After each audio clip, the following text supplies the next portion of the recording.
Queridos amigos, sejam bem-vindos aí a mais um vídeo no canal Poptopia. Eu vou comentar hoje aqui a coleção do Pantera Negra, né? Vou comentar esse último e mais recente volume, fazer um review aí de O Império Intergaláctico de Wakanda, a parte 2. Tem aqui também a parte 1. Parte 2 saiu no catálogo de dezembro e está chegando agora em janeiro nas bancas e nas livrarias.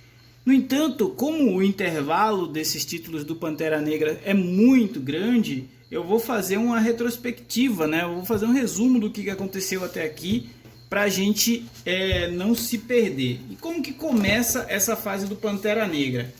A fase do Pantera Negra do Ta-Nehisi Coates começa com o encadernado Uma Nação Sobre os Nossos Pés, livro 1. Neste volume, livro 1, nós temos uma situação política e filosófica acontecendo em Wakanda, né? Uma rebelião está sendo organizada no intuito de derrubar a monarquia, no intuito de estabelecer uma outra forma de governar, e é coordenada por alguns filósofos, alguns professores da Universidade de Wakanda e também por uns guerrilheiros, e parte das Dora Milaje tomam partido nessa revolução. De certa forma, elas resolvem abandonar o trono de Wakanda para defender seus próprios interesses, mas é o princípio, né, de uma fase, e foram plantadas aqui algumas sementes desse arco que é sensacional. Nesse primeiro arco do Ta-Nehisi Coates, ele conta com as ilustrações do Brian Strelfs, e esse encadernado ele está um tanto quanto esgotado. Tanto quanto não, ele está esgotado, né? É muito difícil se achar o volume 1. Espero que a Panini reimprima aí para o pessoal reiniciar aí, ou quem tiver aí incompleto, completar a coleção. Essa história ela não se concluiu aqui. E aí veio a segunda parte, né? Que é Uma Nação Sobre os Nossos Pés, livro 2. O foco aqui é expandir o conceito de governo de Wakanda. Então mostra que o T'Challa ele não governa sozinho, ele conta com um conselho. Esse conselho, inclusive, a mãe dele e outros personagens participam, e é graças a esse conselho que ele consegue manobrar e combater a revolução que estava tentando derrubar o trono.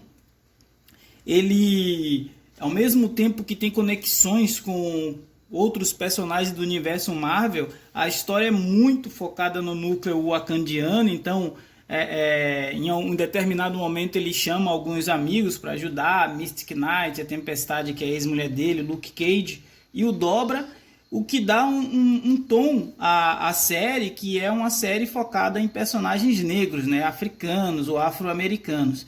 Então, mesmo quando ele precisa de ajuda de outros heróis, como o dos Vingadores, ele opta por chamar aqueles que não vai causar um choque ali ao povo de Wakanda. E a partir daqui a gente tem uma guinada na série, porque a gente percebe que o Pantera Negra ele vai precisar resgatar a irmã dele, a Shuri, que havia morrido em uma fase anterior, né?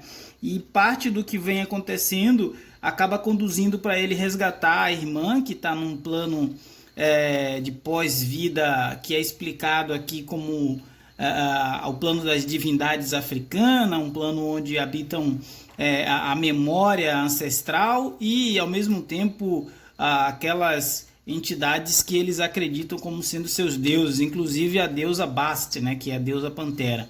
E aí a gente tem mais uma mudança de tom, que começa com um arco político, passa por um arco um tanto quanto filosófico aqui na parte 2, e no 3 é um tom mais intimista, é um gibi de super-herói, mas ao mesmo tempo mostra a dinâmica de relacionamento do T'Challa com sua mãe, com sua irmã, com seus conselheiros, e aí parte para um pouco de ação, quando ele resolve por fim a revolução que está incomodando a família real.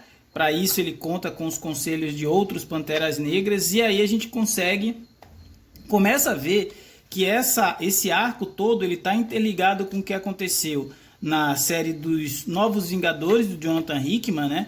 E com o que aconteceu em Vingadores vs X-Men, onde o Namor, possuído pela Fênix, inundou Wakanda e destruiu e matou uma parte da cidade. E aí é a única referência a outras séries e que mostra que essa fase do personagem, ela não está totalmente deslocada do resto do universo Marvel.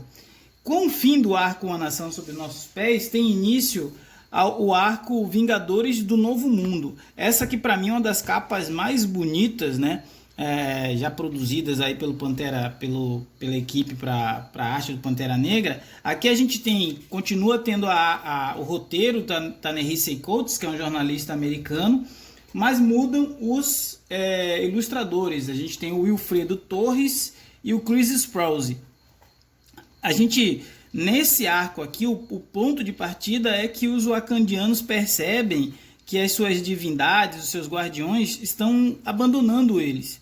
E resta ao Pantera Negra investigar o que está acontecendo e por que o seu povo está apenas à mercê dele e do exército. Aí a gente vai perceber que tem uma conspiração acontecendo, e essa conspiração ela é voltada para enfraquecer a cultura, né? Enfraquecer a religião do povo wakandiano, porque eles entendem que assim, se o Wakanda nunca foi derrotada, nunca foi invadida pelos colonizadores, o único país africano que nunca foi colonizado é porque eles tinham fé em entidades muito poderosas, eles tinham uma crença muito forte, e isso mantinha um povo coeso.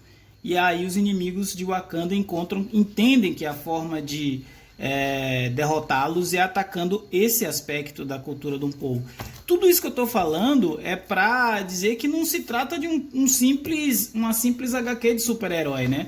É um tratado sobre cultura, sobre política, sobre sociologia até. Então, se você gosta de ler, mas não tem muita paciência para o desenvolvimento dos personagens, para o desenvolvimento da história, talvez não seja a HQ mais indicada. Mas se você gosta de uma história em quadrinho mais complexa, com várias camadas, com várias coisas acontecendo ao mesmo tempo, aí eu recomendo sim. Então, no volume 2 de Vingadores do Novo Mundo, nós vamos ter aí a presença do Ulysses Klaue, né, o Garra Sônica, que apareceu inclusive no filme do Pantera Negra. Primeiro ele retorna à vida através de alguns mecanismos, né, de tecnologia, e com esse retorno ele pretende se vingar da família do T'Challa e ao mesmo tempo restaurar um parente que ele perdeu nessa guerra. Aqui novamente a gente vê o T'Challa lançando mão de alguns aliados, de outros personagens do universo Marvel que vêm para Wakanda para dar suporte para ele nessa missão dele. E também a gente percebe que descobre o destino, né, do que aconteceu com as divindades africanas que fugiram de Wakanda e foram procurar novos reinos porque algumas coisas estavam incomodando elas.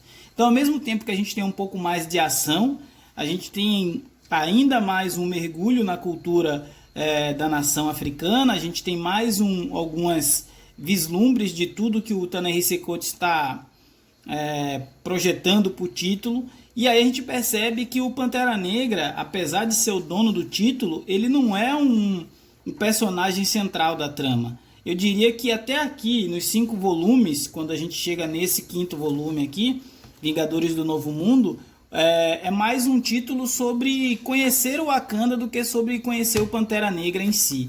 É um arco bem completo, bem aprofundado, bem desenvolvido. Quando a gente conclui o arco dos Vingadores do Novo Mundo, aí o Ta-Nehisi Coates resolve fazer uma coisa completamente diferente, que é tirar o Rei T'Challa de Wakanda e jogá-lo no espaço profundo, né? Onde ele vai conhecer uma extensão de seu próprio reino, chamado de o Império Intergaláctico de Wakanda. Aqui a gente vai ter ainda o Ta-Nehisi Coates no roteiro, com arte do Daniel Acunha. A história já começa com o Rei Pantera Negra sendo escravizado, sem memória e em um lugar que ele desconhece. À medida que os acontecimentos vão se desenrolando, a gente vai perceber um Rei T'Challa aliado a uma tentativa de rebelião, de libertação dos escravos e também de recuperar suas memórias para tentar entender como que ele foi parar ali e como que ele se tornou um escravo, mesmo ele sendo rei, né? Então, assim, é uma história que ela sai do campo da política e da ficção e da filosofia para aí sim uma aventura de ação espacial, uma space opera, como o pessoal fala, onde ele vai conhecer um novo imperador Pantera, onde ele vai conhecer uma nova versão do seu próprio país, muito mais perigosa e muito mais avançada do que a própria Wakanda, né? Aí nós finalmente, ao longo desses 6 encadernados, chegamos nesse que é o mais recente, o Império Intergaláctico de Wakanda, parte 2, onde o T'Challa vai descobrir, junto dos seus aliados, a Nakia e o M'Baku, que o Império Intergaláctico de Wakanda, que ele conheceu e foi escravizado por esse império, nada mais é que uma colônia wakandiana. Então, lá no início da saga Guerras Secretas do Jonathan Hickman, é mostrado que o Wakanda tem um programa de exploração espacial, e esse programa de exploração espacial enviou alguns cidadãos daquele país para uma estrela distante em busca de mais vibrânio, né, que é o metal que permite que o país de Wakanda seja tão rico, tão avançado.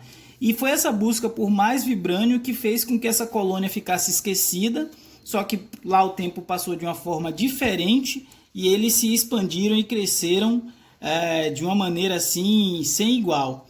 Também temos a participação de alguns outros personagens do universo Marvel nesse arco. É um arco que traz muitos novos elementos à mitologia do Pantera Negra, ao mesmo tempo que brinca com a ideia de que o Wakanda poderia não só ter conquistado o mundo, mas a galáxia inteira se quisesse. E aí onde acontece, né, a ação desse arco, porque esse Império Intergaláctico onde o T'Challa foi parar está tentando expandir o seu território e conquistar a nossa galáxia. Então ele está tentando aí organizar uma resistência, uma linha de frente para impedir que isso aconteça. É um título fantástico, com vários elementos de ficção científica, mas também respeitando o conceito afrofuturista que vinha sendo desenvolvido até aqui para essa série. Esse último exemplar da Panini, diferente do polêmico anterior, onde a gente teve algumas reclamações relacionadas ao preço, não sei se vocês lembram, mas quando esse daqui foi lançado ele custou R$ 69,90, tendo pouco mais de 120 páginas, exatamente 152 páginas, e esse daqui foi lançado agora em janeiro de 2021 com 136 páginas ao preço de R$ 49,90. Então esse aqui foi um pequeno guia que eu quis mostrar para vocês de como que é acompanhar e desenvolver aí essa saga, como que está sendo desenvolvida a saga do Pantera Negra pelo Ta-Nehisi Coates.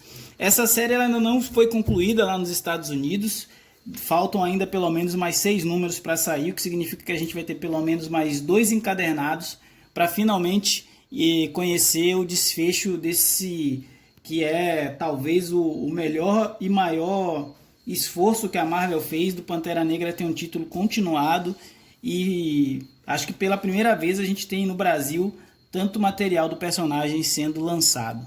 Queridos amigos, esse foi o nosso vídeo de hoje. Falar de gibi é sempre bom estar aqui com vocês. Se você ficou aí no canal até agora e não for inscrito, se inscreva, deixe seu joinha e até a próxima.